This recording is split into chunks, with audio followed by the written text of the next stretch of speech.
में आपकी शंकाएं बन रहती हैं कि कैसे जाएंगे और क्या करेंगे, और क्या जो आपके डाउट्स रहते हैं उस पर हम चर्चा करेंगे।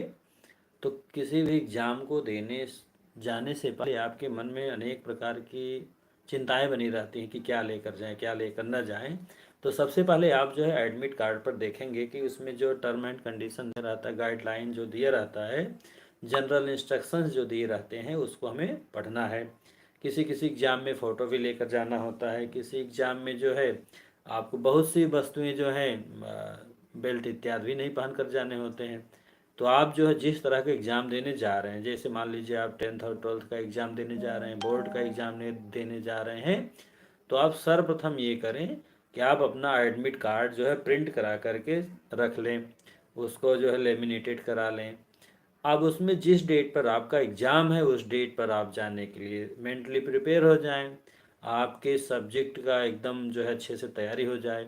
जब आप निकलने लगें घर से, तो आप जो है बहुत हिचकिचाहट में ना निकलें, एकदम शांत मन से जो आपने याद किया है, जो आपने पढ़ा है, उसको रिवाइज करते हुए जाएं मन में, जिससे कि आपके मन में कोई घबराहट ना हो और किसी के बहकावे में न आए। क्योंकि जब आप एग्ज़ाम देते हैं तो लोग उस समय आपको कहते हैं ये नहीं, ये आंसर सही है, तो आप इन सब बातों को गौर ना करें। अब मान लीजिए आप जो है सेंटर पर पहुंच गए। जब आप सेंटर पर पहुंच गए तब आपको क्या ध्यान देना है कि सेंटर पर जो है रोल नंबर की स्लिप लगी रहती है, आप किस रूम में हैं, जिस रूम में होंगे आपको उस रूम में जाना होगा। अब जब आप गेट पर एंट्री कर रहे हैं तो वहाँ पर जो है टीचर्स रहते हैं, वे आपको चेक करते हैं आपने कोई अवांछनीय वस्तु तो नहीं लिया है, कोई ऐसी सामग्री तो नहीं लिया है जिसके कारण आपके ऊपर कोई क्लेम बन सके। तो इन सब बातों का हमें ध्यान देना है। जब आप अपने प्रीमाइसिस में पर पहुंच जाएं, अपने रूम में पहुंच जाएं, तब आपको क्या ध्यान देना है, आप अपनी सीट पर बैठें, जहां आपका रोल नंबर हो वहां बैठें, और उसके बाद रोल नंबर पर बैठ जाएं। रोल नंबर पर बैठने के बाद यह सुनिश्चित कर लें कि जो आपके एडमिट कार्ड पर रोल नंबर लिखा है उसी सीट पर आप बैठे हैं। क्योंकि होता क्या है, कभी कभी आप दूसरे रूम में बैठ जाते हैं और वहाँ आपको प्रॉब्लम होती है। तो जब हम अपनी सीट पर बैठ जाएंगे, जो भी इन्विजिलेटर होगा वो आपके पास अटेंडेंस सीट लेकर के एग्ज़ाम के दौरान आएगा, तो आपको अपने रोल नंबर पर ही आपको साइन करना है, थंब लगाना है, सो मैनी थिंग्स जो करने हैं वो करते हैं। अब आपका एग्ज़ाम प्रारंभ हो इसके पहले आपके पास जो है पेपर्स आते हैं। तो पेपर्स आते हैं तो पेपर्स को आपको सावधानी पूर्वक पढ़ने हैं। पेपर्स आप सावधानी पूर्वक पढ़ेंगे, एक बार, दो बार, तीन बार पढ़ेंगे। आपको पढ़ने के लिए 15 मिनट्स जो है, पेपर्स 15 मिनट्स पढ़ने के लिए आपको मिलता है। राइटिंग टाइम आपका बोर्ड्स में 3 आवर्स का मिलता है। तो आप उस पर एग्जाम जो है सुनिश्चित हो जाएं कि 15 मिनट में आपने पेपर पढ़ लिया। और जब पेपर पढ़ लिया तो आपके मन में कोई डाउट्स ना हो। जिस प्रश्न में डाउट हो उसको आप लास्ट के लिए छोड़ कर रखिए। आप प्रश्न का सीक्वेंस आप कोई भी रख सकते हैं। हाँ, ये ज़रूर है कि यदि आप सही सीक्वेंस में करते हैं तो आपको एग्जामिनर को कापी चेक करने में आपकी सहूलियत होती है और वह उस पर बड़ा प्रसन्न होता है।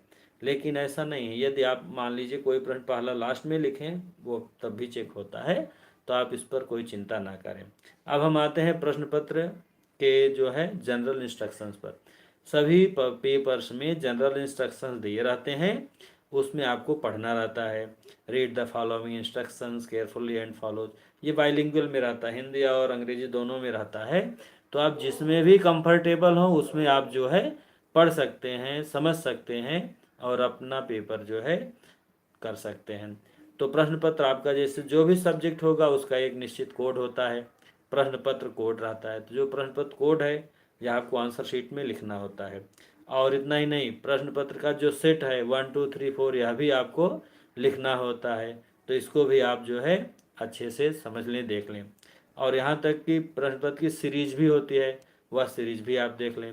तो आपका जो बोर्ड्स के पेपर्स होते हैं उनके आंसर शीट में आपका डेट हुआ, डे हुआ, पेपर का कोड हुआ, सेट हुआ, ये सब लिखना होता है। और आप जो है अपने नाम को एक एक जो है बॉक्स में लिखेंगे और उसके नीचे जो सर्कल्स दिए रहते हैं उन सर्कल्स को डार्क करेंगे और सेंटर कोड हुए ये सब आप लिखेंगे। इसके बाद हम प्रश्न पत्र को पढ़ते हैं। प्रश्न पत्र पढ़ेंगे, प्रश्न पत्र में कहाँ ऑप्शन है, कहाँ ऑप्शन नहीं है, कौन सा प्रश्न कितने नंबर का है, यह भी ध्यान देना होता है। जब आप इन सबको ध्यान से करते चले जाएंगे तो आपसे प्रश्न पत्र में कोई गलती नहीं होगी। अब मान लीजिए प्रश्न पत्र में 4 सेक्शन है, 5 सेक्शन है, सभी सेक्शंस को आपको अटेम्प्ट करना है और उनके सामने उनके नंबर दिए रहते हैं। जैसे this question paper contains 3 sections, 4 sections, 5 sections, so many things are written there.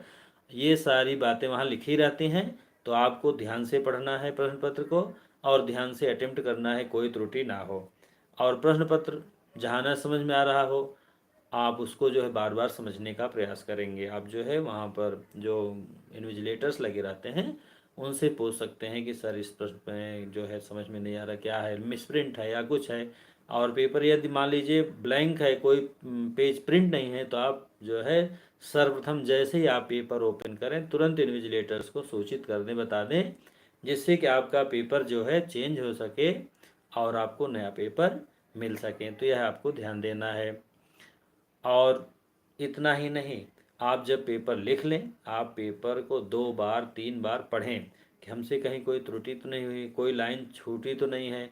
और प्रत्येक प्रश्न के नीचे जो आंसर लिखें आप लाइंस बना दें, एक एक लाइंस बना दें। तो इससे क्या होता है आपके सारे आंसर जो है क्लियर रहते हैं और आप जो है अच्छे से प्रेजेंटेबल मोड में अपना काम करते हैं। प्रेजेंटेबल आपकी आंसर शीट रहती है जिससे कि अच्छे नंबर्स मिलते हैं मित्रों। तो आपको इन सब छोटी छोटी बातों का विशेष ध्यान देना है। और इतना ही नहीं, आप जो है लिखने के लिए एक पेन नहीं 2-3 पेन लेकर जाइए। मान लीजिए एक पेन 2 पेन कोई ख़राब हो गई तो आप जो है अच्छे से अटेम्प्ट कर सकें, अच्छे से ले सकें, आपका टाइम जो है मैनेज हो सके। टाइम मैनेजमेंट उसमें बहुत मायने रखता है। आप जो है एक ही प्रश्न 3 घंटे लिखते रहेंगे तो आपका पेपर अच्छा नहीं होगा। सारे प्रश्नों पर टाइम जो है डिवाइडेशन आपका अच्छा होना चाहिए। तो टाइम आप जो है सभी प्रश्न पर जो है बराबर दें। अब मान लीजिए शॉर्ट आंसर है तो उसके लिए कम, लॉन्ग आंसर है तो उसके लिए ज़्यादा, एमसीक्यू है तो उसके लिए कम। इस तरह से आपको सॉल्व करने हैं सभी प्रश्नों को। और यह प्रयास रहे कि कोई भी प्रश्न छूटे ना, क्योंकि जो प्रश्न आपका छूट जाता है वह सीधे सीधे आपके टोटल नंबर से माइनस हो जाता है मित्रों। तो आशा है जो मैंने जानकारी दी आपको इससे लाभान्वित होंगे। और अगले वीडियो में पुनः मिलते हैं मित्रों। आपको नई नई नूतन ऐसी जानकारियाँ मिलती रहें। आप मेरे चैनल को लाइक करें, सब्सक्राइब करें। नमः संस्थाएं मित्रों।